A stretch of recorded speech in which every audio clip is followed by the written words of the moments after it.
نهديه ونستغفره ونعوذ بالله من شرور أنفسنا ومن سيئات أعمالنا من يهده الله فلا مضل له ومن يضلل فلا هادي له أشهد أن لا إله إلا الله وحده لا شريك له وأشهد أن محمدا عبده ورسوله وصفي من بين خلقه وخليله رب اشرح لي صدري ويسر لي أمري واحلل عقدة من لساني يفقه قولي أما بعد.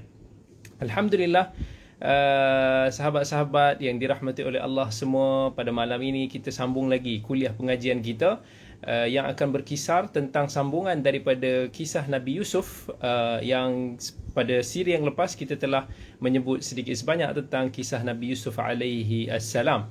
Jadi insya-Allah pada hari ini kita akan sambungkan lagi. Sebelum itu sekadar untuk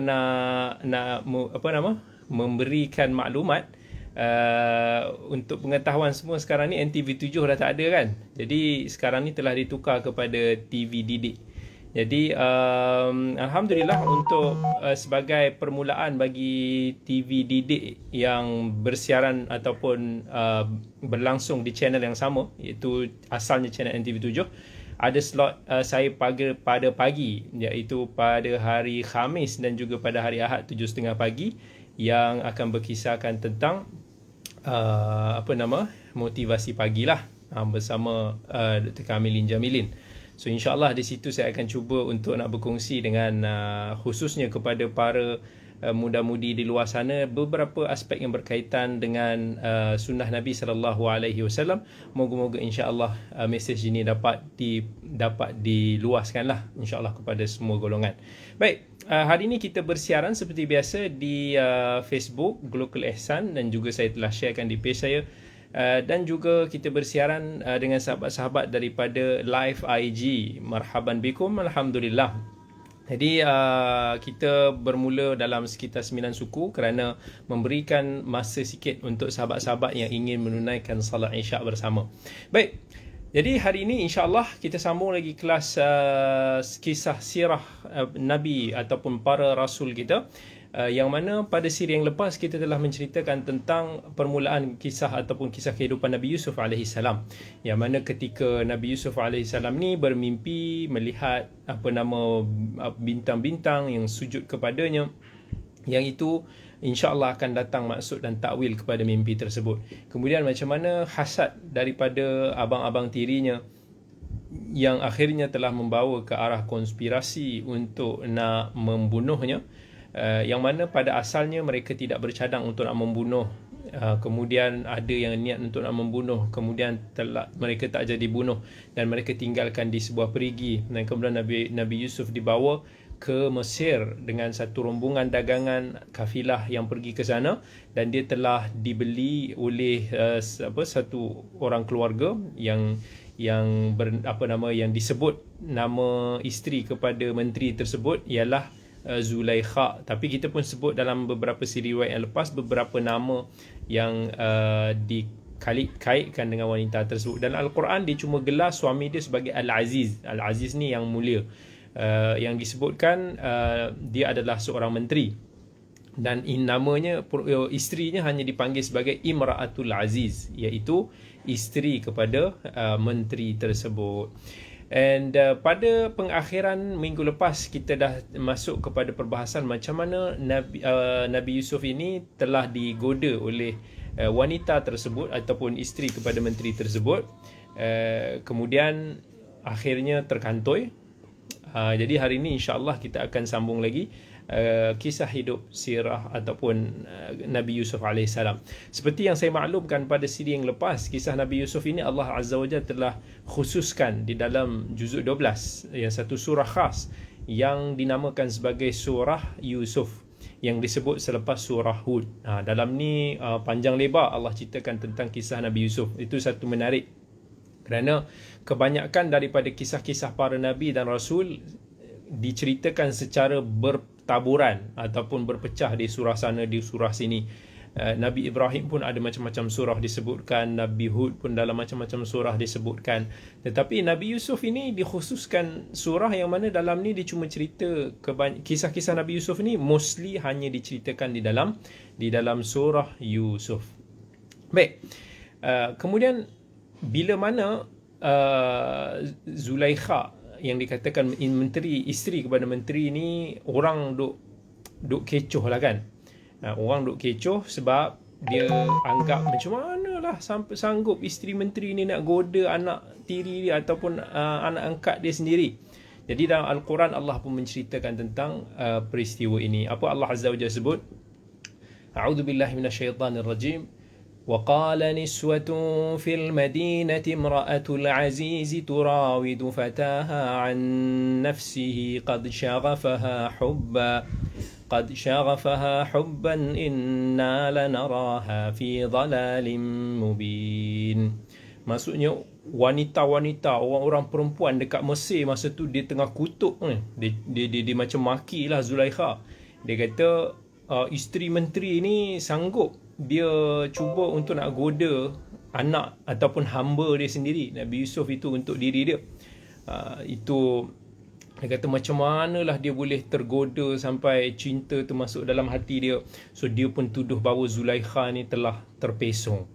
Jadi bila Zulaikha ni didengar sahaja apa yang diperkatakan oleh orang-orang perempuan dekat Mesir ni, Allah ceritakan, فَلَمَّا سَمِعَتْ بِمَكْرِهِنَّ أَرْسَلَتْ إِلَيْهِنَّ وَأَعْتَدَتْ لَهُنَّ مُتَّكَأً وَآتَتْ كُلَّ وَاحِدَةٍ مِّنْهُنَّ سِكِّينًا وقالت اخرج عليهن فلما رأينه أكبرنه وقطعن أيديهن وقلن حاش لله ما هذا بشرا إن هذا إلا ملك كريم.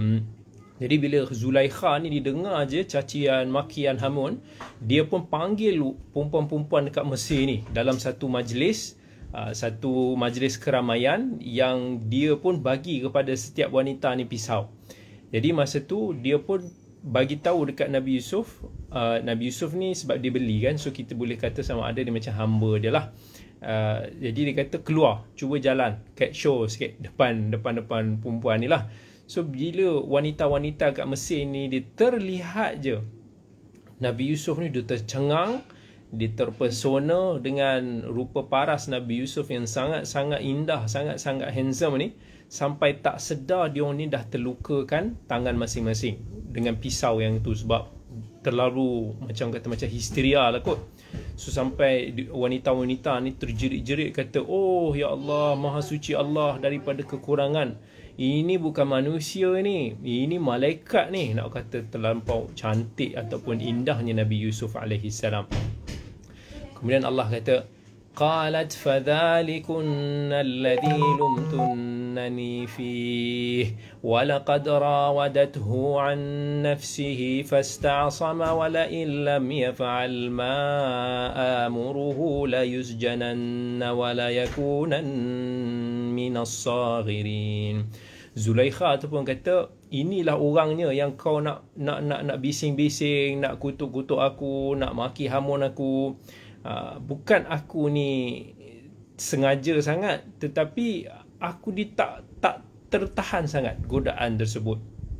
Dan dia kata, kalau dia tak buat apa yang aku suruh, mesti aku akan penjarakan dia. Itu ugutan Zulaikha tu kepada Nabi Yusuf alaihi salam. Kemudian Allah sambung lagi, qala rabbis sijnu ahabbu ilayya mimma yad'unani ilayhi wa illa tasrif anni kaidahunna asbu ilayhinna wa akum minal jahilin.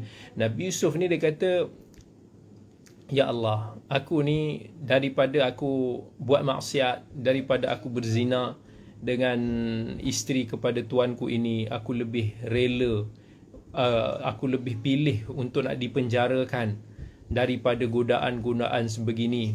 Dan kalau engkau ya Allah tidak menjauhkan aku daripada tipu daya mereka, mungkin aku akan tergoda, aku akan terikut-ikut hawa nafsu mereka, dan aku tidak termasuk daripada orang-orang yang jahil. Itu apa Nabi Yusuf dia merintih kepada Allah Azza wa Jal supaya Allah selamatkan dia. Itu subhanallah, sahabat-sahabat yang dirahmati Allah, cuba kita renungkan kisah Nabi Yusuf alaihi salam, seorang lelaki yang digoda oleh seorang wanita, yang mana seorang wanita yang cantik jua, yang ada kedudukannya jua. Tetapi bila digoda seorang lelaki ni, paling dia tak tahan sebenarnya godaan wanita. Harta, benda-benda ni semua dia boleh tahan lagi. Tetapi godaan wanita ni, seorang lelaki ni selalu akan lemah iman dia. Itu fitnah yang mana even Nabi SAW kata, aku tidak meninggalkan fitnah untuk umat aku ini sepeninggalan aku ni yang lebih dahsyat daripada wanita dan harta. Dan wanita ni yang paling teruk bagi lelaki, dan fitnah harta ni adalah yang paling teruk bagi wanita. Kita akan tengok wanita ni akan mudah tergoda, mudah terpaut, mudah lentok lah dengan material ataupun wang ringgit. Tetapi lelaki pula, dia akan mudah tergoda, dia akan mudah jatuh dengan perempuan. Itu fitnah dia. Dan Allah Azza wa Jal sebutkan kisah Nabi Yusuf ini supaya kita boleh ambil iktibar. Kita nak tak tergolong dalam 7 golongan yang akan dinaungi oleh arasy Allah di akhirat kelak. Dalam sebuah hadis yang diriwayatkan Al-Imam Al-Bukhari dan Muslim rahimahullah, sab'atun yudhilluhumullah yauma la dhilla illa dhilluh. 7 golongan yang akan mendapat naungan arasy Allah di hari mahsyar kelak, ketika manusia lain semua tengah berpanas, tengah ditenggelam oleh peluh masing-masing. Tetapi 7 golongan ini akan mendapat naungan redup yang tak panas dekat akhirat kelak. Salah satu daripada golongannya yang mana Nabi SAW kata, warajulun da'athu imra'ah yang zata mansabin wa jamal, seorang lelaki yang boleh tahan bila mana digoda oleh seorang wanita yang cantik, yang ada kedudukannya, yang mana kalau consider semua orang nak, tanpa dia sampaikan tahap tak ada siapa-siapa pun yang boleh menghalang untuk nak mereka melakukan zina. Tetapi lelaki tersebut memilih Allah Azza wa Jal. Bila mana dalam keadaan digoda tu, dia boleh kata inni akhafullah. Walaupun dia mungkin nak, walaupun mungkin of course sebagai nature, fitrah sebagai seorang lelaki, maka dia kata sesungguhnya aku takutkan Allah. Maka Nabi SAW bagi tahu ini adalah salah seorang daripada golongan yang mana akan mendapat naungan arasy Allah di akhirat kelak, sebab dia mampu melawan hawa nafsunya dan mengutamakan Allah Azza wa Jalla. Ini sebagaimana kisah Nabi Yusuf AS. Dia lebih rela untuk dipenjarakan daripada dia mengikut arahan untuk nak melakukan zina ataupun menjadi gigolo ke apa pada zaman tersebut. Dan Allah Azza wa Jalla sebut, فاستجاب له ربه فصرف عنه كيدهن إنه هو السميع العليم. Maka Allah perkenankan doa Nabi Yusuf, lalu dijauhkan daripadanya segala tipu daya mereka. Sesungguhnya Allah yang maha mendengar lagi maha mengetahui. ثم بدا لهم من بعد ما رأوا الآيات ليسجننه حتى حين. Kemudian timbullah fikiran bagi suami kepada perempuan itu, iaitu Zulaikha, serta orang-orang yang memang nak penjarakan Nabi Yusuf hinggalah sampai ke satu tempoh yang dikehendaki. وَدَخَلَ مَعَهُ السِّجْنَ فَتَيَانِ قال أحدهما إني أراني أعصر خمرا وقال الآخر إني أراني أحمل فوق رأسي خبزا تأكل الطير منه نبئنا بتأويله إنا نراك من المحسنين. Dan kemudian Nabi Yusuf AS ni dia masuk ke penjara bersama ada 2 orang khadam raja.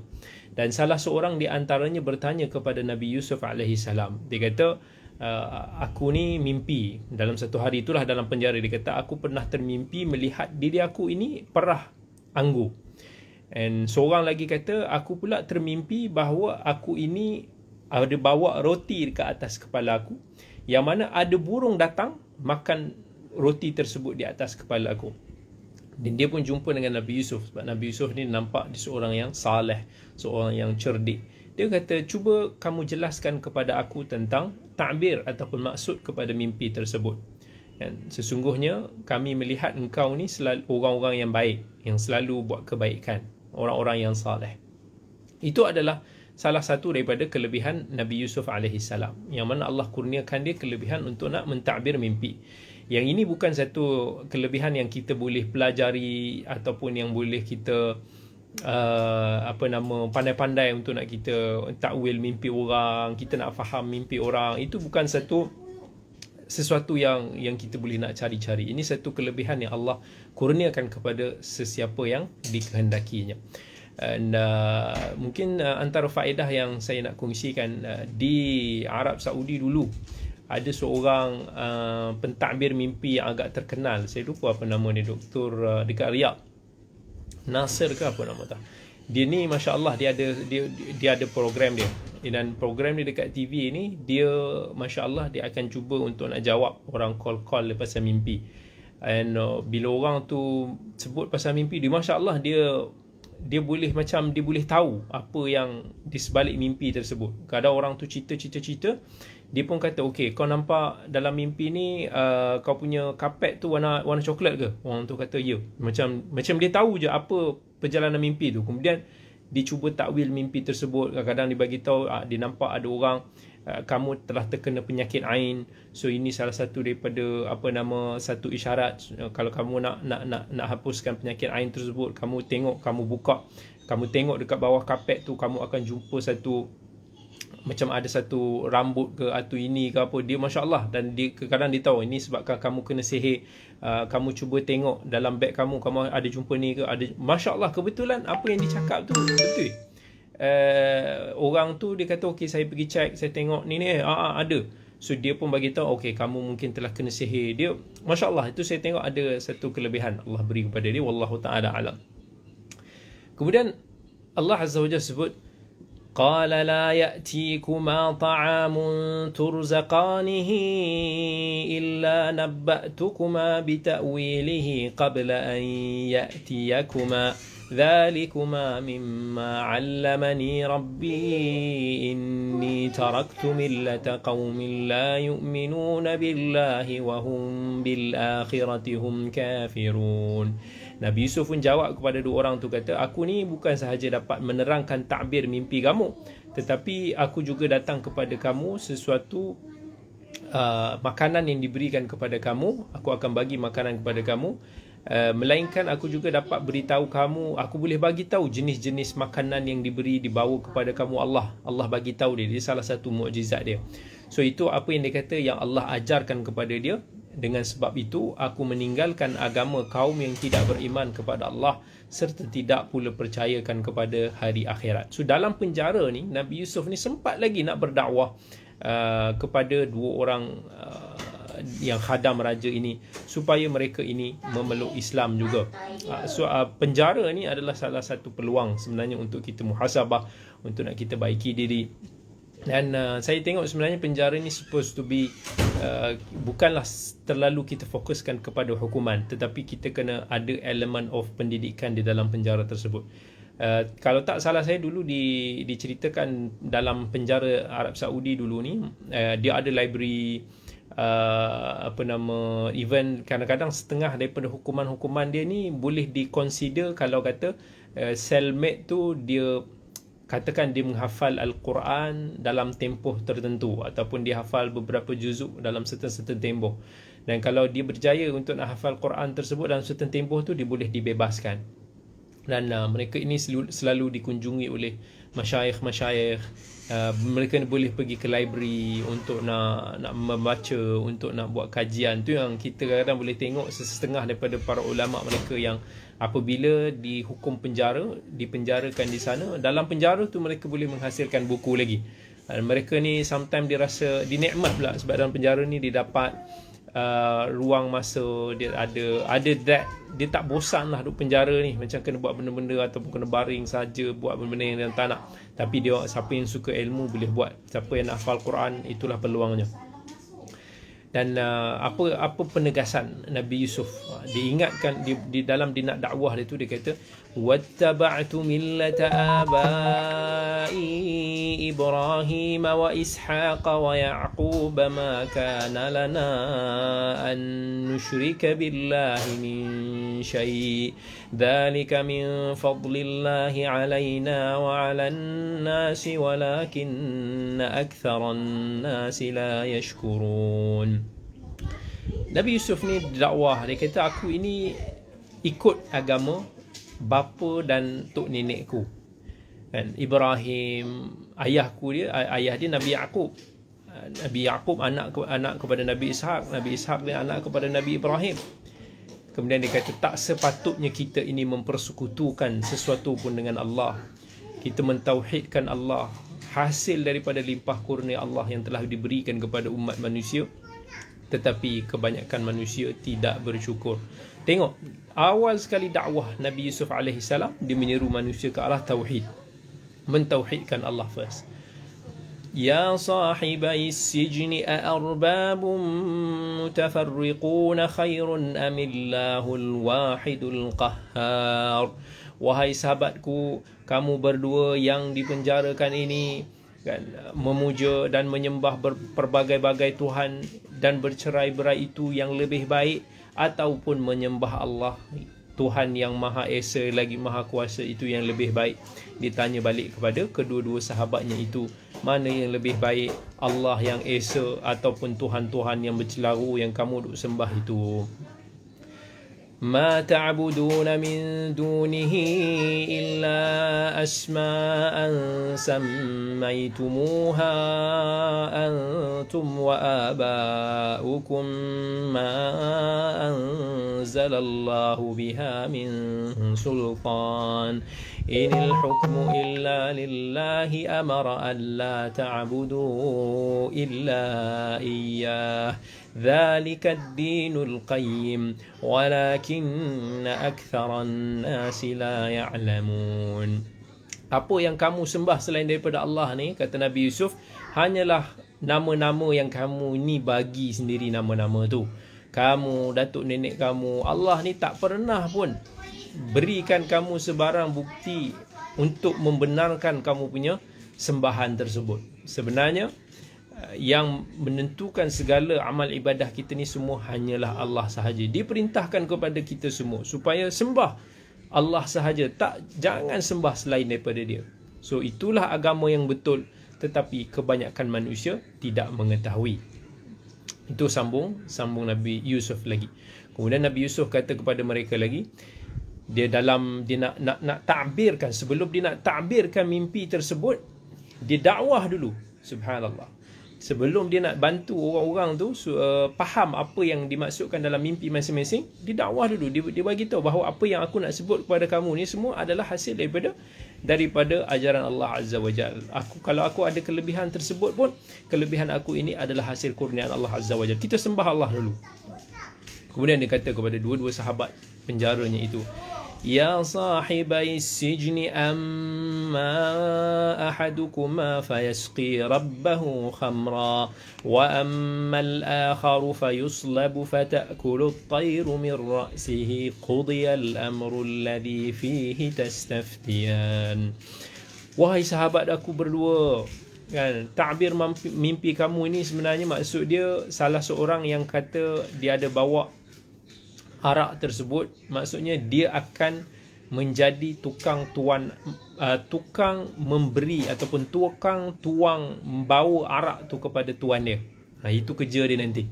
Yang seorang lagi kata mimpi dia ada macam roti ke atas kepala dia, lepas tu burung datang makan dekat atas kepala dia. Dia ni akan dibunuh. Dia akan dihukum mati dan kemudian maksudnya disalib, dipalang ni semua, kemudian burung akan datang, dibiarkan burung makanlah kepala dia tu. So itulah maksud apa yang telah kamu tanyakan itu. Hui, bayangkan kalaulah yang bertanya yang kena kata hukuman mati tu mau tak cuak lepas tu kan.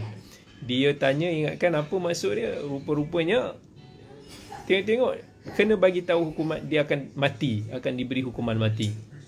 Mesti menyesal dia tanya kan. وقال للذي ظن أنه ناج منهما اذكرني عند ربك فأنساه الشيطان ذكر ربه فلبث في السجن بضع سنين. So bila mana orang tu mati, salah seorang tu dah mati, Nabi Yusuf dia kata kepada salah seorang sahabat yang dia kata akan selamat, akan jadi tukang tuang arak kepada tuan dia. So dia kata, kau ceritalah tentang aku ni kepada tuan kamu. Moga-moga tuan kamu ni boleh bantulah untuk aku ini dilepaskan daripada penjara, sebab aku ini sebenarnya dipenjarakan secara zalim. Kemudian Allah kata apa? Syaitan telah melupakan orang tersebut daripada menceritakan tentang Nabi Yusuf kepada tuan dia. So akhirnya tertinggallah Nabi Yusuf beberapa tahun lagi di dalam penjara. Allah kata bid'a sinin. Allah tak sebut berapa tahun tempoh dia. Dalam bahasa Arab, bila kata bid'a, maksudnya dia antara 3 sehingga 9 angka dia. Kalau dalam hadis Nabi SAW kata, al-imanu bid'atun wa sittuna syu'bah. Sesungguhnya iman itu ada 60 bid'a. Ada 60 lebih cabang. Lebih tu walaupun tak dispesifikkan, tetapi bid'a ini maksudnya antara kalimah 3 sampai 9. So antara 63 sampai 69 cabang. So kerana itu para mufassirin dia berkhilaf dalam nak menyebut tentang berapa tahun sebenarnya tempoh Nabi Yusuf AS dipenjarakan. Ada yang kata 7 tahun, ada yang kata sampai 9 tahun Nabi Yusuf AS dipenjarakan. And kemudian satu hari raja di Mesir ni, which is raja di Mesir ni, dia ni lah raja di Mesir ni, dia seorang yang disebutkan dia mimpi. Yang mana raja Mesir ni dia ada sebut keturunan dia. Okey, nama raja Mesir ni Ar-Rayyan bin Al-Walid bin Tharwan bin Irashah bin Faran bin Amru bin Amlaq bin Lawith bin Sam bin Nuh alaihissalam. So itu dia punya keturunan raja tersebut. So satu hari raja ni dia kata dia mimpi. Allah kata dalam Quran, wa qala al-maliku inni ara sab'a baqaratin simanin ya'kuluhunna sab'un 'ijafun wa sab'a sumbulatin khudrin wa ukhra yabisat. Ya ayyuhal mala'u aftuni fi ru'yaya in kuntum lirru'ya ta'burun. So satu hari ni raja ni bangun daripada tidur, dia mimpi. Dia kata, aku mimpi ada 7 ekor lembu gemuk. Lembu gemuk ni dimakan oleh lembu kurus. Jangan kita samakan mimpi ni dengan apa yang kita boleh rasa di luar. Pernah tak kalau kita rasa mimpi kita macam pelik kan? Tapi dalam mimpi tu kita tak rasa pelik pun. Jadi ni kita nampak macam ni, nampak boleh lompat sana sini tinggi, macam-macam. Semua tu dalam mimpi kita rasa normal. Tapi bila kita bangun, kita fikir balik, pelik mimpi aku ni kan. Itu jangan samakan certain alam itu dengan apa yang kita alami di dunia ini. Bila Allah kata 7 ekor lembu ni gemuk dimakan oleh lembu kurus, dalam mimpi tu kita akan rasa macam biasa dia. Benda tu can happen. Bila kita bangun, macam mana lembu kurus boleh makan lembu gemuk? Kemudian dia kata, aku terlihat ada 7 tangkai biji-bijian yang hijau dan 7 tangkai lagi yang kering. So dia pun tak faham mana mimpi aku ni.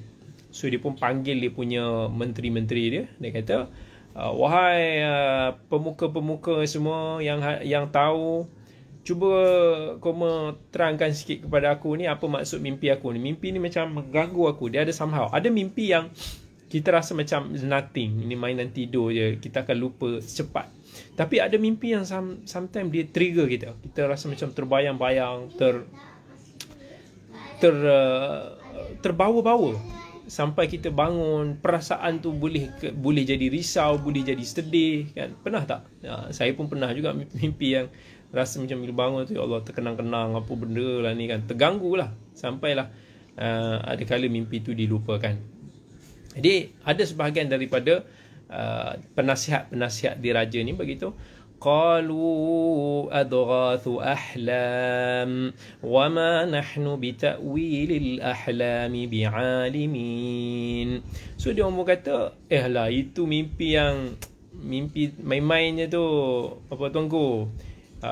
Itu bukan mimpi yang betul. Kami pun bukanlah terror sangat nak faham mimpi-mimpi tu kan, mainan kot. Kemudian tadi kan kita bagi tahu ada seorang yang mana dia akan jadi tukang minum, tukang penghidang arak kepada raja kan. So dia pun bila dia dengar raja tanya pasal mimpi tu, dia pun teringat. So dia kata, وَقَالَ الَّذِي نَجَا مِنْهُمَا وَادَّكَرَ بَعْدَ أُمَّةٍ أَنَا أُنَبِّئُكُمْ بِتَأْوِيلِهِ فَأَرْسِلُونَ. So dia pun, aku teringat Dia kata, aku ada member dulu dalam penjara, Yusuf. Dia ni terror. Dia pun bagi tahu dekat raja. Dia kata, tuanku, aku kenal ada seorang ni memang terror. Bila dia bagi tafsiran mimpi dia tu memang betul. So kalau betul, kalau tuanku izinkan, hantar aku pergi jumpa dengan dia untuk nak cuba tanyakan tentang maksud tafsiran mimpi ni. Subhanallah. Mimpi is something yang kita cannot benda ni macam saya kata tadi, bukan benda yang kita boleh belajar untuk nak tahu semua. Maybe isyarat, tanda-tanda itu boleh lah. Tapi kelebihan ni Allah kurniakan kepada beberapa hamba-Nya. Macam orang kata firasat mukmin. Yang ini is something yang kelebihan Allah kurniakan kepada orang-orang beriman. Sometimes orang beriman ni bila tengok muka somebody, dia boleh dapat certain information berkaitan benda tersebut. Dan ini bukan cerita dongeng. Even berlaku kepada para ulama-ulama salaf kita. Contohnya Al-Imam Syafi'i rahmatullahi alaih. Kita panggil ni sebagai satu firasat. Jangan salah faham dengan apa yang Sufism ni punya konsep. Dia kelebihan ni lebih kepada Allah campakkan dalam hati dia satu perasaan. Contohnya Al-Imam Syafi'i rahmatullahi alaih. Dia ada that kind of ability. So satu hari itu dia bertemu dengan seorang masa dia tengah bermusafir ni. Ada seorang lelaki disifatkan macam botak.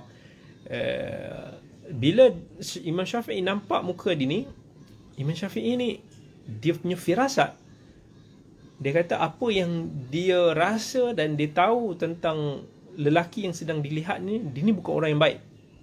Tapi of course benda macam ni is very hard to describe.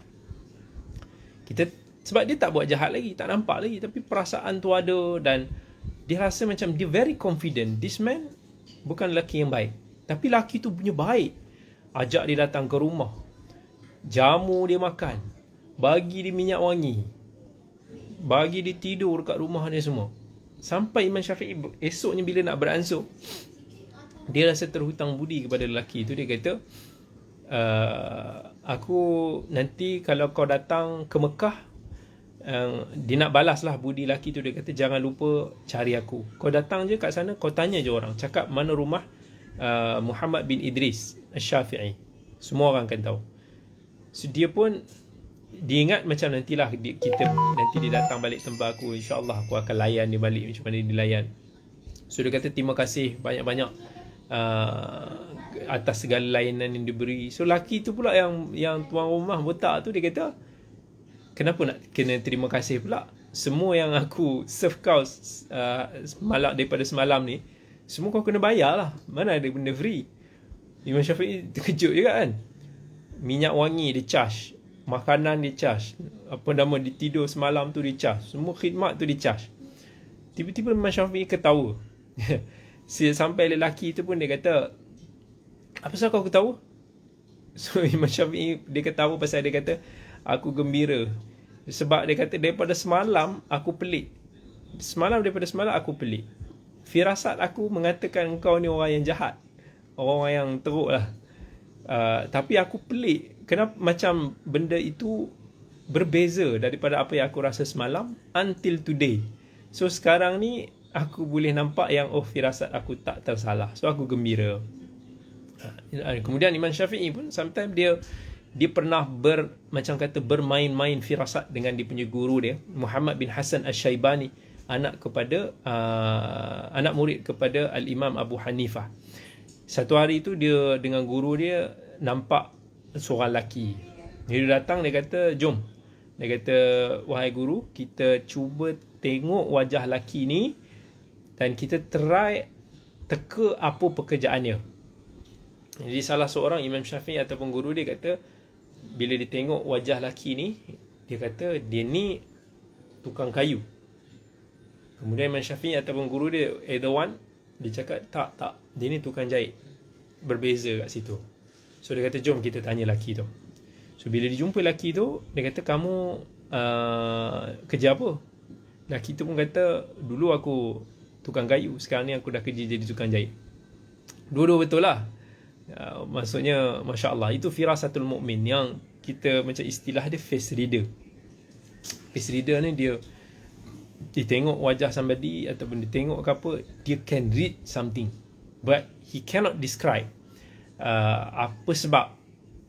Dia tengok tu, dia boleh rasa macam, dia ni sebenarnya pada perasaan tu, dia ni ada something, dia ni tak senang, dia ni sebenarnya ada something yang dia pendam, dia ni pendendam, dia ni sebenarnya bukan orang yang bagus sebenarnya. Dia somehow dia know, dia tahu dia ni dalam keadaan yang dia tengah serabut sekarang. Walaupun muka dia senyum, tapi dia boleh baca daripada muka tu. Dia jadi something yang peka Allah bagikan kepada kelebihan pada seseorang itu. Benda ni tak boleh dibuat-buat, tak boleh dicari, tetapi it's kind of anugerah yang Allah berikan kepada dia. Susah untuk nak di-describe. So orang macam ni dia dangerous juga. Dia boleh baca apa orang ni punya sebenarnya, dia ni itu bukan nak kata 100% lah. Dia kata benda tu boleh tepat, tapi dia boleh jadi satu benda yang it's very impressive, benda-benda yang kelebihan Allah bagi. Kemudian lelaki itu pun dia pergi ke penjara, dia melawat Nabi Yusuf, dan dia pun tanya kepada Nabi Yusuf, Yusuf ayyuhas siddiqu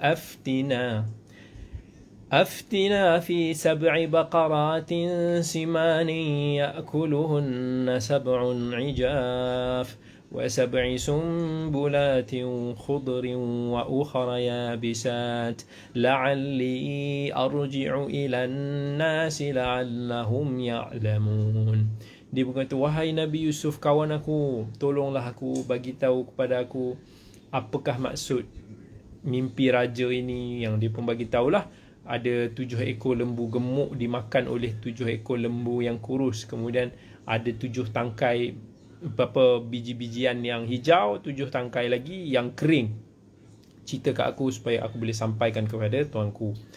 Maka Nabi Yusuf AS pun kata, Qala tazra'una 7 sinina da'aba فما حصدتم فذروه في سنبله إلا قليلا مما تأكلون ثم يأتي من بعد ذلك 7 شداد يأكلن ما قدمتم لهن إلا قليلا مما تحصنون ثم يأتي من بعد ذلك عام فيه يغاث الناس وفيه يعصرون.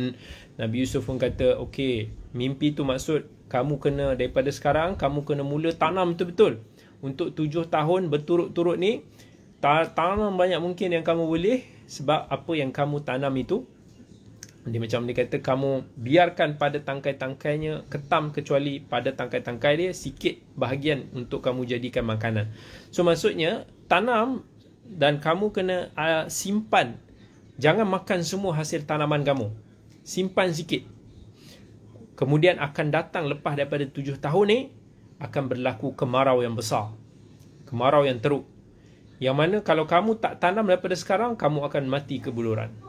So sekarang ni apa yang kamu tinggalkan itu akan jadi bekalan untuk menghadapi musim kemarau nanti. So sekarang ni makan sikit je, jimat-jimat, jangan pergi belasah habiskan semua.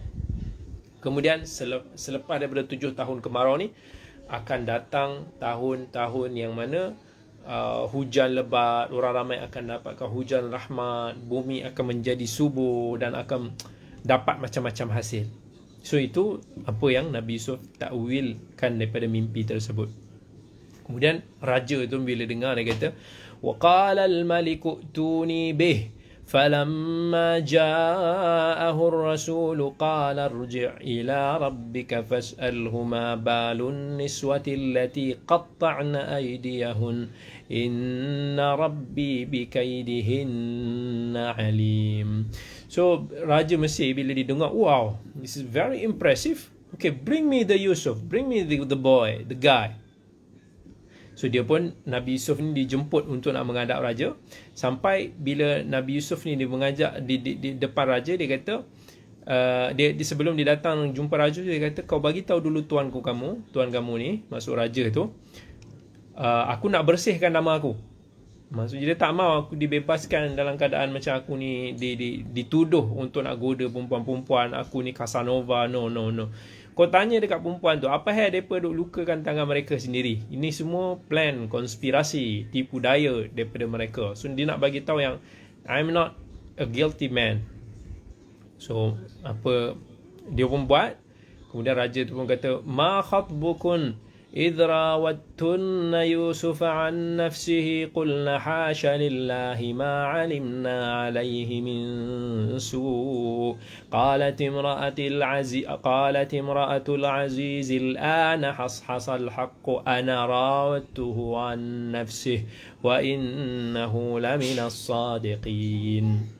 So akhirnya perempuan-perempuan yang dulu duk bagi testimoni Nabi Yusuf ni jahat, Nabi Yusuf yang nak goda diorang, Nabi Yusuf ni Casanova. So akhirnya diorang kata, dia mengaku sebenarnya Nabi Yusuf ni seorang yang baik, kami tak tahu pun dia ni ada apa-apa yang cacat cela, dia tak ada seorang yang, dia bukan orang yang jahat. Sampaikan Zulaikha, isteri kepada menteri itu pun, dia kata sekarang ni memang dah ternyata kebenaran, yang mana akulah yang sebenarnya dulu duk goda Yusuf, bukannya dia tolak. So dia sebenarnya adalah orang-orang yang benar. Itu maksud dan dikatakan Nabi Yusuf, umur Nabi Yusuf alaihi salam masa menghadap raja ni, usia dia dalam 30 tahun. So usia 30 tahun ni dia dibebaskan daripada penjara dan dia dipanggil untuk nak menghadap raja. Allah kata lagi, wama ubarri'u nafsi innan nafsa la'ammaratun bis-su'i illa ma rahima rabbi inna rabbi ghafurur rahim. Ini permulaan ayat belah kiri atas sekali juzuk 13. Apa Allah kata? Ini maksudnya nukil daripada kalam Nabi Yusuf. Tiadalah aku ini berani untuk nak membersihkan diri aku. Sesungguhnya nafsu manusia itu selalu menyuruh manusia ke arah kejahatan, kecuali orang-orang yang telah diberi rahmat oleh Allah Azza wa Jal, maka terselamatlah dia daripada hawa nafsu tersebut. Sesungguhnya Tuhan aku ini Maha Pengampun lagi Maha Pengasih. Maksudnya manusia ini tak apalah. Manusia ini memang Allah kurniakan kepada adanya nafsu. Nafsu ini sentiasa akan menggoda ke arah benda-benda yang tak baik. Dan itulah tujuan Allah menciptakan nafsu, sebagai satu ujian. Dan dalam hadis riwayat Ahmad, Allah ni masa dia ciptakan syurga dan neraka, Allah panggil malaikat Jibril. Allah tanya, kata, apa pandangan kamu terhadap tengok syurga dan neraka? Jibril kata, aku tengok syurga ni terlampau indah. Kalau aku pasti, kalau hamba-hambamu ini dengar tahu apa tentang keindahan syurga ni, memang senang je dia akan terus beramal untuk nak masuk syurga. Dan neraka pula terlampau ngeri, dan tak ada hamba engkau yang mendengar pasal neraka ni, melainkan dia akan menjauhkan diri daripada neraka sampai tak ada orang masuk. Jadi Allah ciptakan nafsu, yang mana nafsu ini bila Allah ciptakan, Allah tanya malaikat Jibril bagi tahu, aku khawatir nafsu ini akan membuatkan tak ramai orang yang terselamat daripada api neraka. Sebabkan neraka nafsu ini jadi satu cabaran untuk kita semua ni, orang-orang beriman, manusia ni semua akan berlawan dengan godaan nafsu syahwat. Nabi SAW berkata, huffat al-jannatu bil makarih.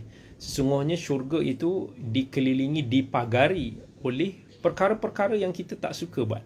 Betul tak? Siapa suka nak buat benda-benda baik, nak jaga salat, nak bangun subuh, nak sedekah, nak buat amal saleh, benda-benda yang kalau tak kerana ganjaran Allah ni kita tak nak buat pun. Dan kemudian Nabi kata huffatin naru bisyahwat, manakala neraka ini dikelilingi oleh benda-benda syahwat. Semua orang suka benda yang kita suka, semua yang kita nak buat ni, benda-benda yang selalunya kita suka buat, benda-benda yang boleh membuatkan kita masuk ke dalam api neraka. Jadi akhirnya raja pun dibawa Nabi Yusuf ini dalam satu mesyuarat khas, dan bila berdiskusi, yang mana dalam sumber ahli kitab ni menyebutkan bahawa Nabi Yusuf alaihi salam boleh bertutur dengan lebih daripada 70 bahasa. So bila raja dia tengok, oh Masya Allah, Nabi Yusuf ni pandai bahasa dia. Bila berbicara dengan Nabi Yusuf ni seorang yang cerdik, dia ni seorang yang jujur, dia ni seorang yang amanah. Dan ni very rare, orang-orang yang amanah dan jujur ni boleh kata bukan mudah untuk nak kita jumpa even pada zaman kita ni.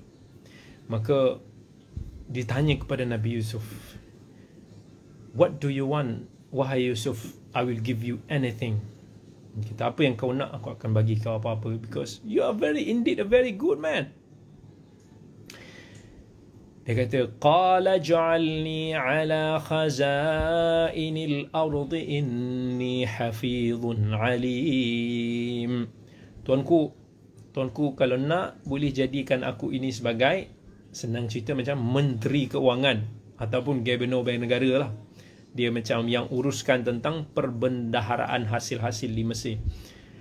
Aku ini boleh jaga dengan baik, dan aku tahu macam mana nak tadbir dia. Itu amanah, sifat amanah Nabi Yusuf AS.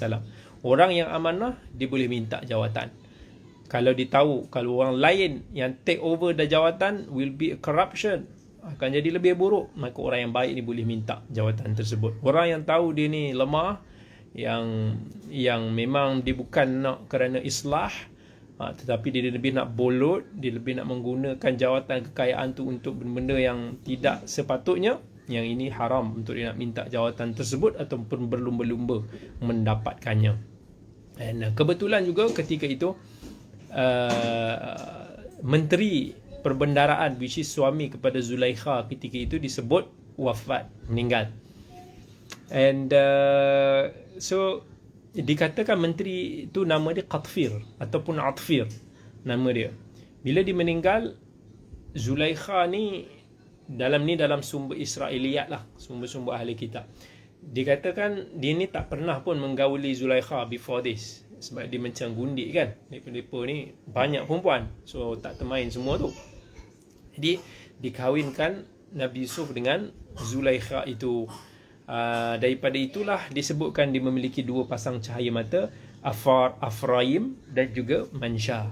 Itu nama dua cahaya mata daripada Nabi Yusuf dan Zulaikha tersebut. Allah pun kata, وَكَذَلِكَ مَكَّنَّا لِيُوسُفَ فِي الْأَرْضِ يَتَبَوَّأُ مِنْهَا حَيْثُ يَشَاءُ نُصِيبُ بِرَحْمَتِنَا مَنْ نَشَاءُ وَلَا نُضِيعُ أَجْرَ الْمُحْسِنِينَ. So demikianlah kami telah berikan kedudukan Yusuf untuk nak memegang kekuasaan di bumi Mesir. Dia bebas, dia tinggal dekat Mesir ni kat mana-mana yang dia nak buat apa sahaja. Kami limpahkan rahmat kepada orang yang kami sukai, dan kami tidak akan mensia-siakan balasan bagi orang-orang yang selalu buat baik. So ayat ini mengajar kepada kita tentang bila kita buat baik ni, kita bersabar, maka insya-Allah, dan hasil daripada kesabaran kita, Allah akan berikan kita kemenangan pada masa yang akan datang. Allah tidak akan sia-siakan kita. Tapi Allah ingatkan kembali kita, wala ajrul akhirati khairul lilladzina amanu wa kanu yattaqun. Allah kata sesungguhnya ganjaran dekat akhirat itu lebih baik bagi orang-orang yang beriman dan orang-orang yang bertakwa. So bila kita nak buat baik, kita nak buat kebaikan ni, jangan kita expectkan pulangan balasan dunia, tetapi kita harapkan pandangan akhirat. Okay, masuk salah satu daripada chapter. You see, chapter yang baru selepas Nabi Yusuf ni jadi menteri. Okay, berlaku lepas peristiwa-peristiwa berlakunya kemarau dekat Syam, dekat bumi Palestin, Syria sana. Nabi Yusuf dekat Mesir.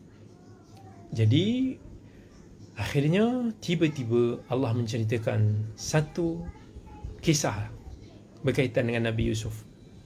Allah kata, وَجَاءَ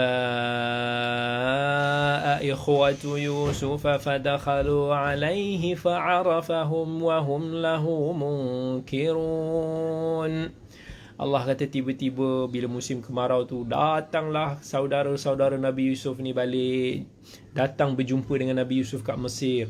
Kan dia masuk, tapi dia ni tak kenal, dia tak kenal Yusuf. Ya, masih kecil tu tak nampak handsome kot. Dia dah besar nampak handsome, mana nak kenal kan.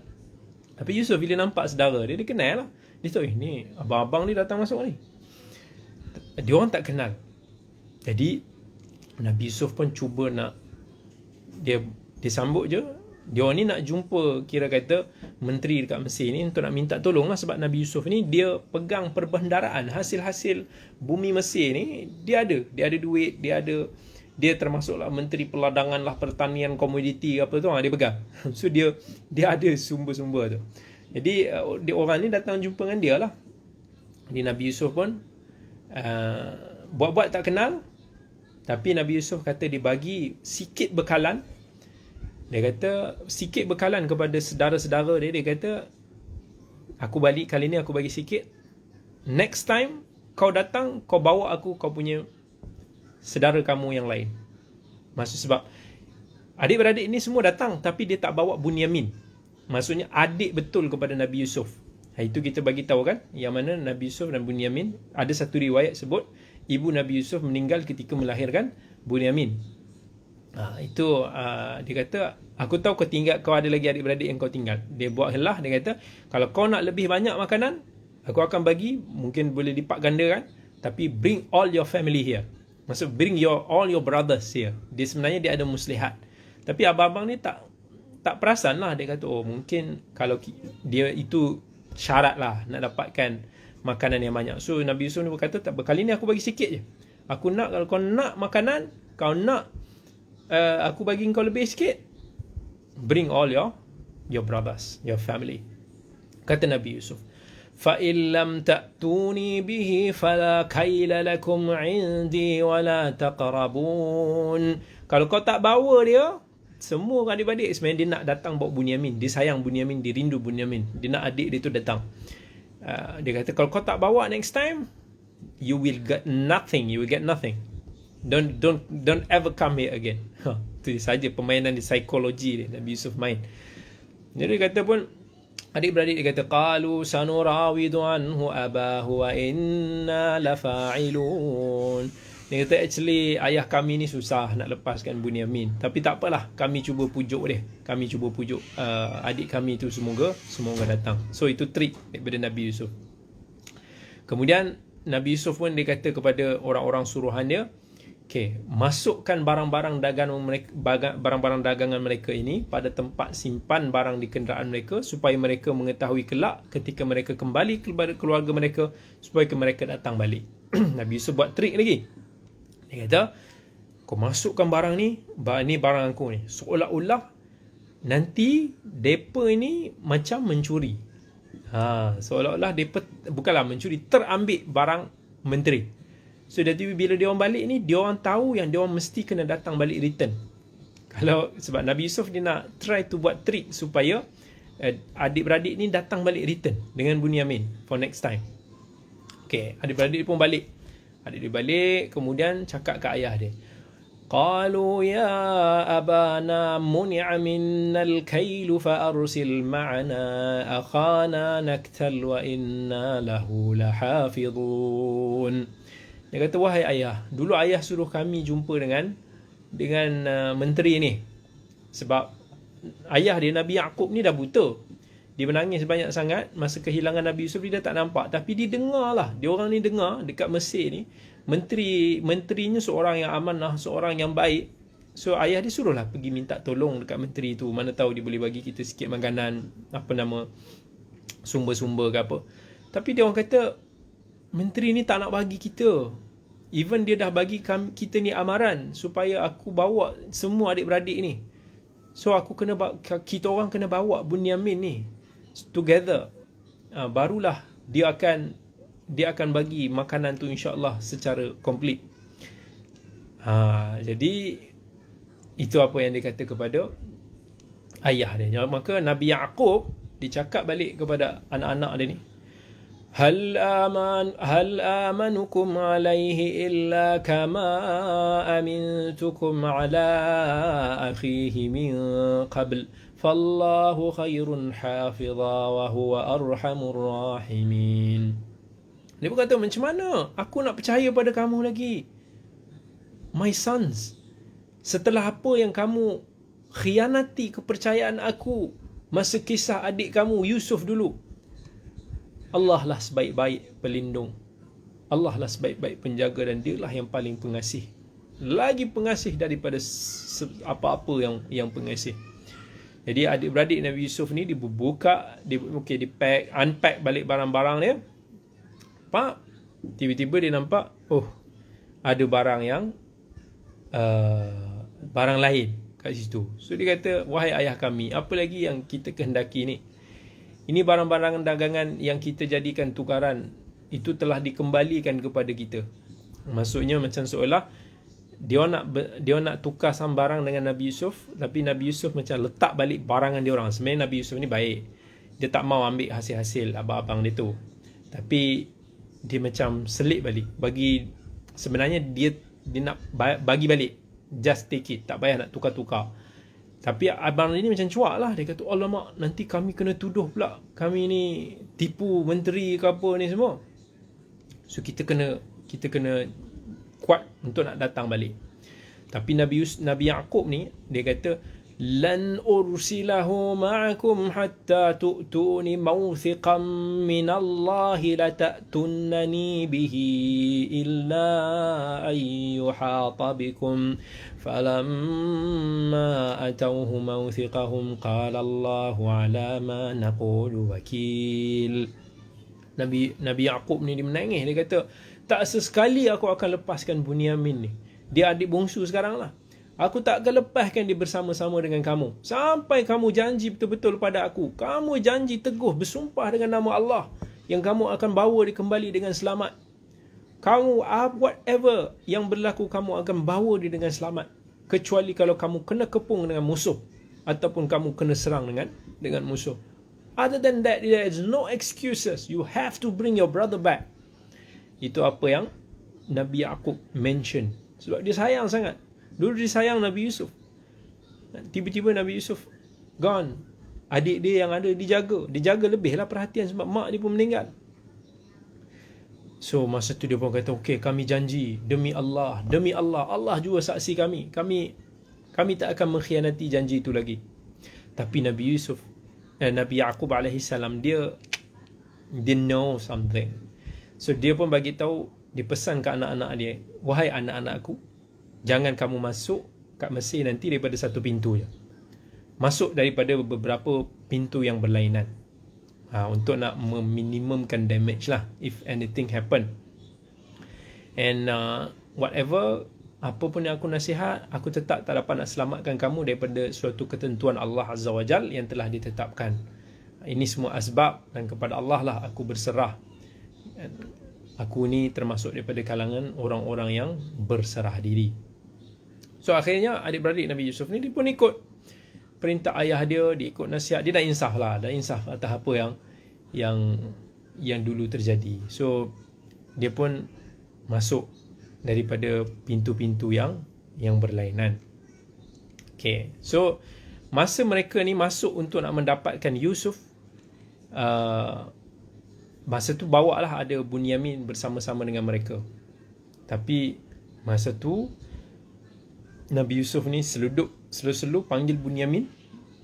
Kemudian Nabi Yusuf ni cakap kat Bunyamin, I am your brother. I'm your brother Yusuf. So you don't have to be sad. Apa yang abang-abang kau ni pernah lakukan dulu. I'm not dead. I'm not dead yet. I'm still here. Dia kata, aku masih lagi hidup. So jangan risau, aku nak tolong kau sebenarnya kali ni. Aku cuma rindu kat kau. Sebab aku ada something yang aku nak ajar kepada abang-abangku ni semua. So Bunyamin ni rasa lega. Oh, Yusuf, dia punya sayang, dia punya suka. Okay, never mind, I will cooperate with you. Bunyamin ni. So dia orang pun dapat bekalan yang mencukupi. Dia bagi apa nama, tapi Nabi Yusuf ni dia buat trik lagi. Dia tak nak Bunyamin ni dikembalikan kepada ayah dia. Sebab ada sebab lah. Sebab dia adalah dia nak ajar abang-abang ni sikit. Macam mana mereka dulu sanggup tipu, hilangkan adik sendiri. Sekarang ni biar mereka ni mengadap balik bapak mereka untuk jawab balik macam mana perasaan diorang untuk nak jawab balik ke ayah dia, sebab terhilang pula Bunyamin kali ni. So Nabi Yusuf ni dia pergi letakkan satu bekas minuman diraja ni, dia letak dekat barang-barang abang dia. So sebelum abang dia balik, dia kata, cuba cek dulu, kita takut kalau ada mereka ni curi barang-barang kita. Cek. Oh, jumpalah pula macam cawan dia raja ni. So dia kata, oh, kau mencuri Oh, dia orang ni pun panik lah. Dia kata, apa-apa benda yang hilang ni semua? Dia kata, ada barang diraja yang telah hilang ni. So dia cek, jumpa. Tapi adik-beradik dia kata, demi Allah kan, demi Allah kami ni tak datang dekat Mesir ni. Dia kata, qalu tallahi laqad alimtum ma ji'na linufsida fil ardi wa ma kunna sariqin. Kamu pun tahu kami ini tidak datang ke bumi Mesir ini. Kami ni bukanlah pencuri. Dia orang-orang menteri ni pun tanyalah, fama jazauhu in kuntum kadhibin. Okey, kalau kau tipu, apa hukuman yang kamu akan jawab? So adik-beradik dia pun jawab, qalu jazauhu man wujida fi rahlihi fahuwa jazauh kadzalika najzi adh-dhalimin. So dia kata, okey lah, fine. Kalau ada betul-betul barang diraja itu ada dalam kafilah kami, tak apalah. Dalam unta milik siapa ni, biar tahan dia, tak apalah. Maksudnya dia sebagai ganti. Itu kata adik-beradiknya. فَبَدَأَ بِعَوْئِيَتِهِمْ قَبْلَ وِعَاءِ أَخِيهِ ثُمَّ اسْتَخْرَجَهَا مِنْ وِعَاءِ أَخِيهِ كَذَلِكَ كِدْنَا لِيُوسُفَ مَا كَانَ لِيَأْخُذَ أَخَاهُ فِي دِينِ الْمَلِكِ إِلَّا أَنْ يَشَاءَ اللَّهُ نَرْفَعُ دَرَجَاتٍ مَنْ نَشَاءُ وَفَوْقَ كُلِّ ذِي عِلْمٍ عَلِيمٍ. Nabi Yusuf dengan Bunyamin ni dah berpakat. So barang tu memang dijumpai dekat belah kafilah Bunyamin. So akhirnya Nabi Yusuf kata, okay, fine, itu apa yang telah kita persetujui. Bunyamin akan ditahan. Konon-konon dia nak tangkap Bunyamin. Padahal dia dah pakat dengan Bunyamin sebelum tu. قالوا إن يسرق فقد سرق أخ له من قبل فأسرها يوسف في نفسه ولم يبدها لهم قال أنتم شر مكانا والله أعلم بما تصفون. Dia pun kata, so adik-beradik Nabi Yusuf ni, dia cakap, oh okey lah, dia ingat betul-betul Bunyamin curi. So dia kata, kalaulah adik kami ni mencuri, tak pelik lah. Sebab dulu saudara kandungnya juga pernah mencuri. Dia berani lagi nak buat tuduhan pada Nabi Yusuf. Dia kata, dia punya brother Yusuf ni dulu pun pencuri juga. Tak pelik lah. Maksudnya abang kandung dia tu pun macam tu juga. Itu kata-kata yang menyinggung perasaan Nabi Yusuf. Nabi Yusuf tahu abang dia masih simpan something perasaan yang tak senang. So Nabi Yusuf pun kata, antum syarrum makana, kamu ni lebih teruk, dan Allah Maha mengetahui apa yang kamu katakan. Dia orang tak kenal lagi masa tu. Nabi Yusuf rupanya kat depan mata dia. So dia orang pun merayu. Ya ayyuhal azizu inna lahu aban syaikhan kabira fakhudh ahadana makanah inna naraka minal muhsinin. Wahai Datuk Menteri, tolonglah, ayah kami ni dah tua sangat. Dia sebenarnya tak mau kehilangan Bunyamin. Adik kami ni, kami dah jamin, kami dah janji dengan dia. Gantikanlah kami, ambillah salah seorang daripada kami ganti. Tak apalah, kembalikan Bunyamin demi ayah kami ni. Kami tengok kamu ni orang yang selalu berbudi, toleransi sikit, ihsan kepada kami. Qala ma'adhallahi an na'khudha illa man wajadna mata'ana 'indahu inna idzal ladhalimun. Nabi Yusuf kata, ya Allah, kami berlindung kepada Allah daripada kami nak tahan sesiapa yang tak bersalah. Kami ni akan ambil pada orang yang didapati melakukan kesalahan tersebut. Kalau aku ambil orang lain, maka aku ini orang yang berlaku zalim. So I will not punish orang yang tak bersalah. Kita dah jumpa dekat your brother Bunyamin, I will take him. So you have to resist me anymore. So dia orang pun dah berputus asa, tak dapat nak pujuk lagi Nabi Yusuf. Dan abang sulung pun kata, kita dah janji dekat bapa-bapa kami. Kita dah janji dengan nama Allah. Hari ni kita memang teruk betul. Kita cuai dengan janji kita. Dulu kita dah langgar janji kita nak jaga adik kita Yusuf.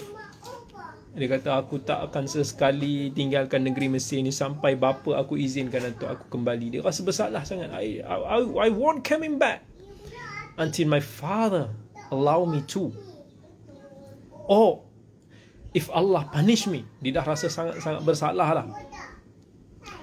And kata Nabi Yusuf alaihi salam kepada abang-abang dia, irji'u ila abikum faqulu ya abana inna ibnaka saraqa wa ma shahidna illa bima alimna wa ma kunna lil ghaibi hafidhin. Kamu balik je Nabi Yusuf kata kat abang ni, kamu balik je bagi tahu ayah kamu, adik kamu ni dah mencuri.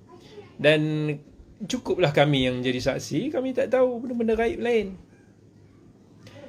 Was'alil qaryata allati kunna fiha wal 'ira allati aqbalna fiha wa inna lasadiqun. Dan tanyalah kepada orang-orang Mesir tempat kami tinggal, kami berdagang ni semua, kami ni adalah orang-orang yang benar. So masa dia orang balik, dia sampaikan benda tu pada ayah dia. Terdiam bapa dia, terpedu nak cakap pada ayah dia.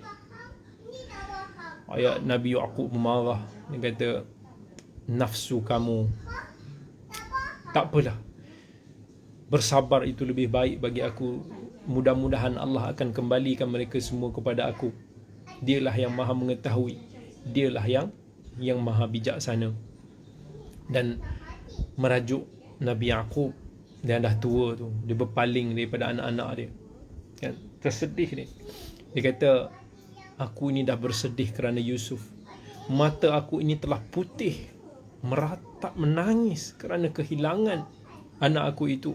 Aku pendamkan amarah aku dalam hati ni. Aku tahu there is something yang tak kena dengan Yusuf dulu ni. Maksudnya yang cerita-cerita yang kamu bawa ni. Sampailah adik-beradik dia marah. Dia kata, tallahi tafta'u tadhkuru Yusuf hatta takuna haradan aw takuna minal halikin. Dia kata, demi Allah, ayah ni tak habis-habis duk ingat kat Yusuf tu. Ayah pun dah sakit, dah merana, dah jadi buta. Tak payah nak rosakkan diri.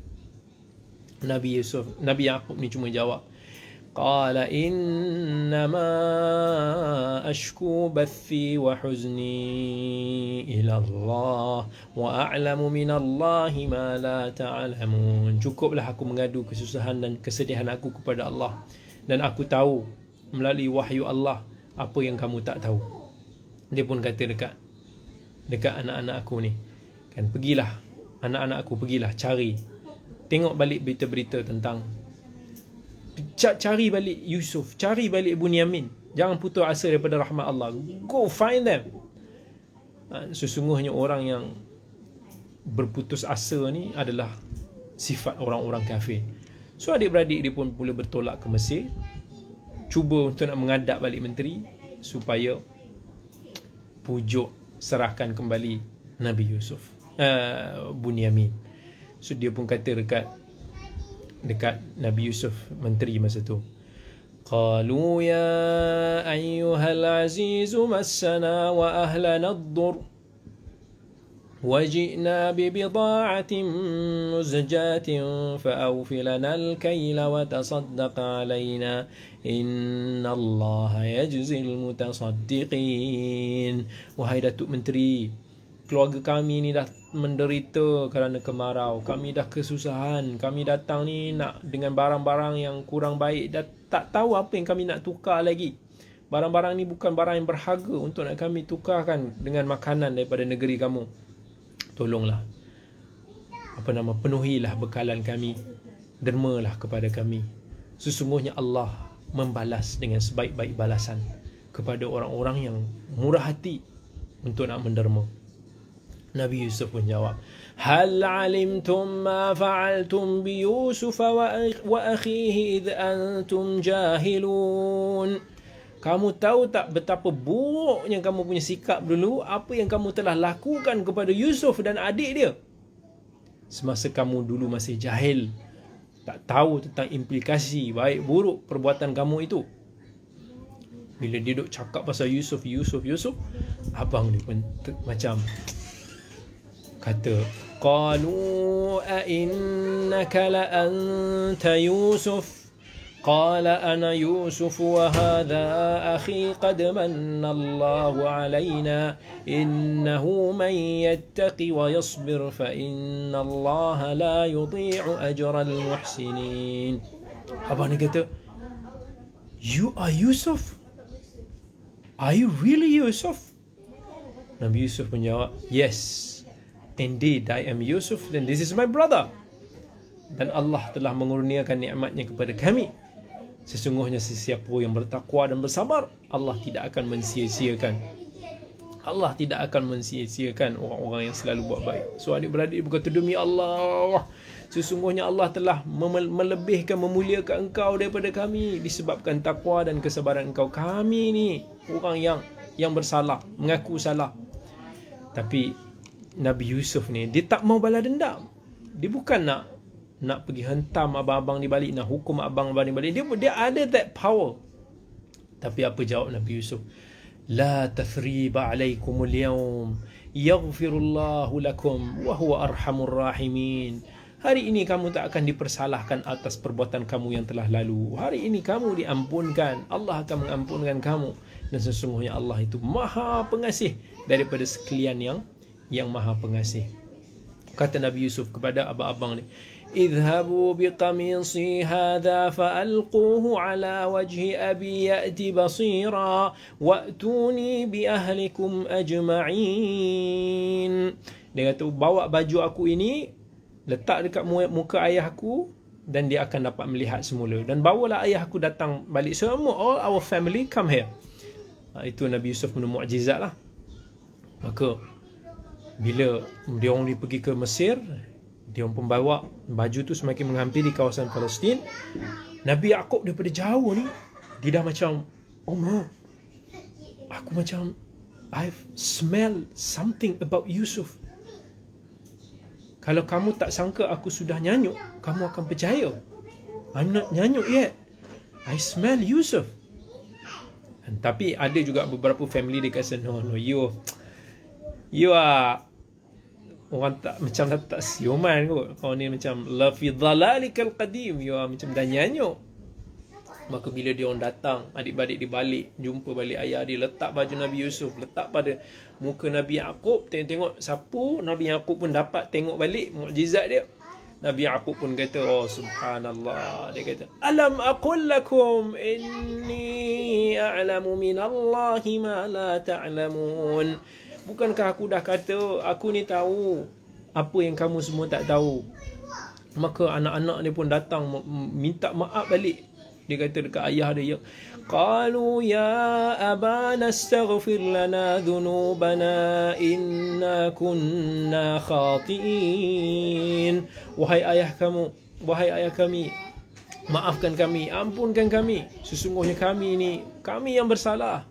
Maka Nabi Yaqub kata, sawfa astaghfiru lakum rabbi innahu huwal ghafurur rahim. Tak apa, aku akan minta ampun untuk kamu kepada Allah. Sesungguhnya dia Maha Pengampun lagi Maha Pengasih. Maka Allah kata, falamma dakhalu ala Yusuf awa ilaihi abawayhi wa qala adkhulu misra insya'allahu aminin. Dan bila Nabi Yaqub, keluarga dia semua masuk dekat Mesir, Nabi Yusuf pun sambut. Nabi Yusuf peluk ayah dia, mak ayah dia. Masuklah kamu ke negeri Mesir, insya-Allah kamu akan berada di dalam aman. Maka Nabi Yusuf angkat ayah dia, bawa ibu ayah dia, letak di atas singgasana arsh. Arsh ni maksudnya singgasana Nabi Yusuf. ورفع أبويه على العرش وخروا له سجدا وقال يا أبت هذا تأويل رؤياي من قبل قد جعلها ربي حقا وقد أحسن بي إذ أخرجني من السجن وجاء بكم من البدو من بعد أن نزغ الشيطان بيني وبين إخوتي إن ربي لطيف لما يشاء إنه هو العليم الحكيم. Nabi Yusuf pun bawa mak ayah dia, letak di atas singgasana dia. Kemudian semua adik-beradik dia sujud dekat dia. Masa zaman tu masih lagi dibenarkan untuk nak sujud sesama manusia, tapi telah dimansuhkan pada syariat Nabi kita Muhammad sallallahu alaihi wasallam. Kita tak boleh sujud kepada manusia lagi, kita hanya boleh bersujud kepada Allah Azza wa Jalla. So bila semua dah sujud dekat Nabi Yusuf ni, Nabi Yusuf pun cakap kat ayah dia. Dia kata, wahai ayah, inilah dia tafsiran mimpi aku dulu masa aku kecil-kecil dulu. Ingat tak?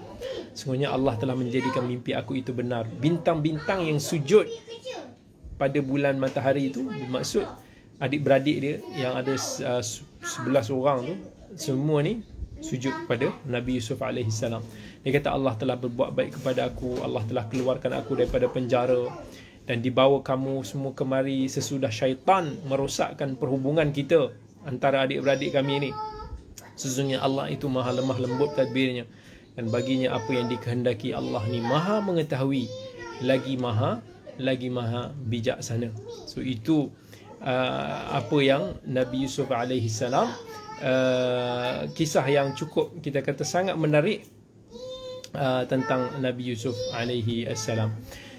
And Ibn Ishaq disebutkan bahawa dalam sumber Israiliyat menyebut bahawa Nabi Yaqub tinggal di Mesir bersama dengan Nabi Yusuf selama 16 tahun. Kemudian dia meninggal dunia dan dia berwasiat kepada Yusuf AS untuk nak menguburkan Nabi Yaqub ini di sisi orang tuanya, Nabi Ishaq dan juga Nabi Ibrahim alaihimussalam.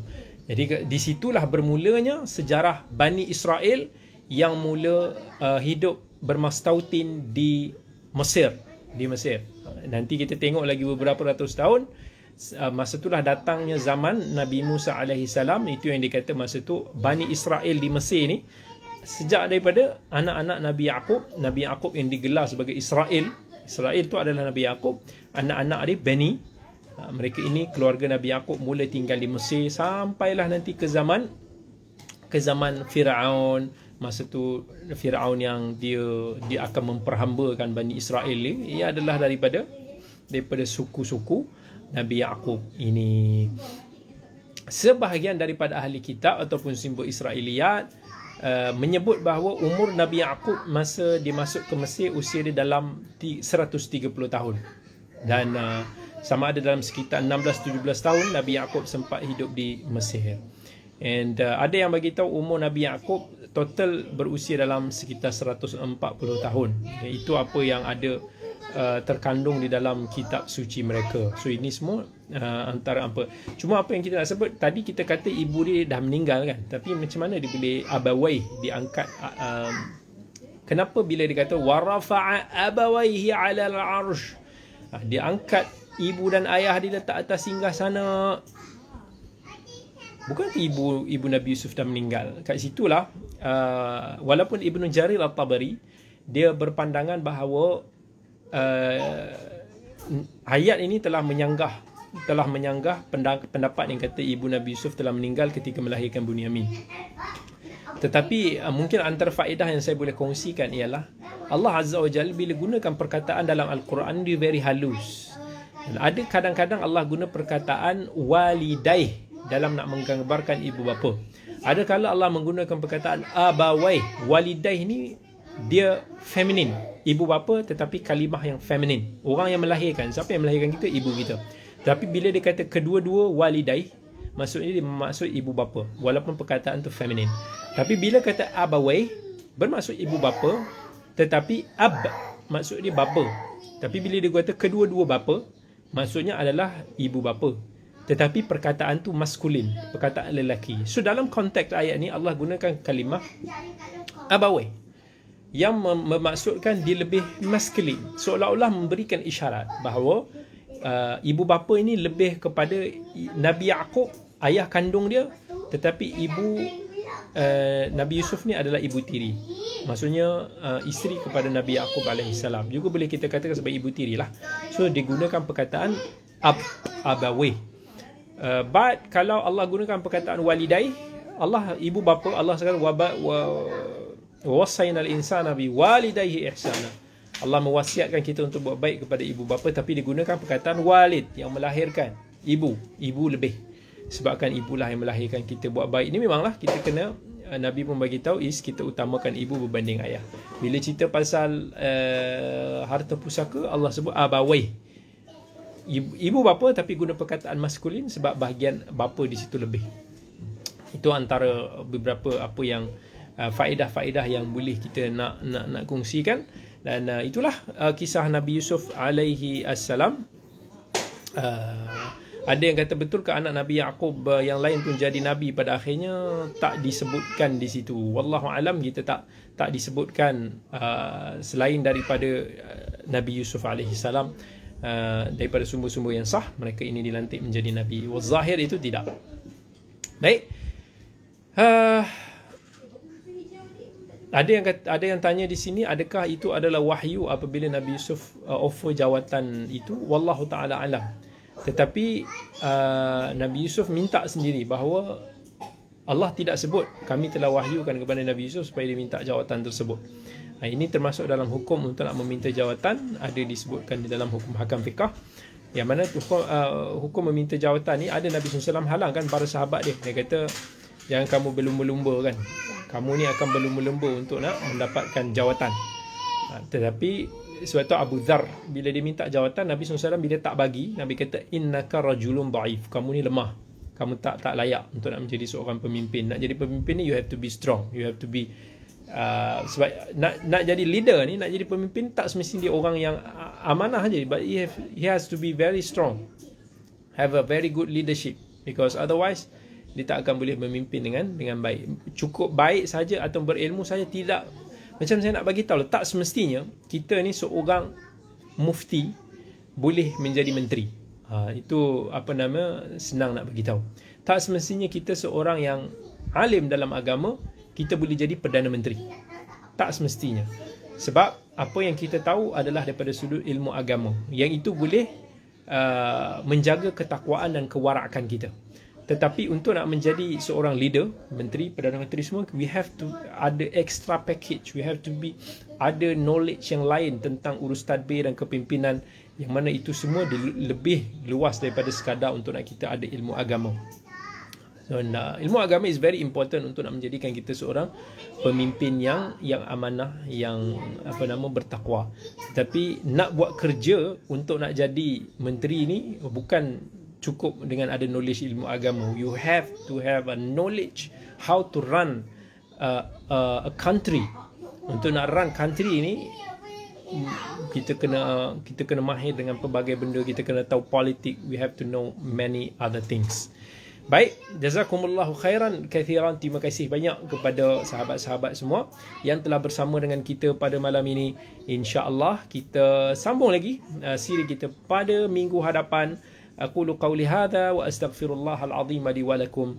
Wassalamualaikum warahmatullahi wabarakatuh. Terima kasih semua. Waalaikumsalam warahmatullahi wabarakatuh.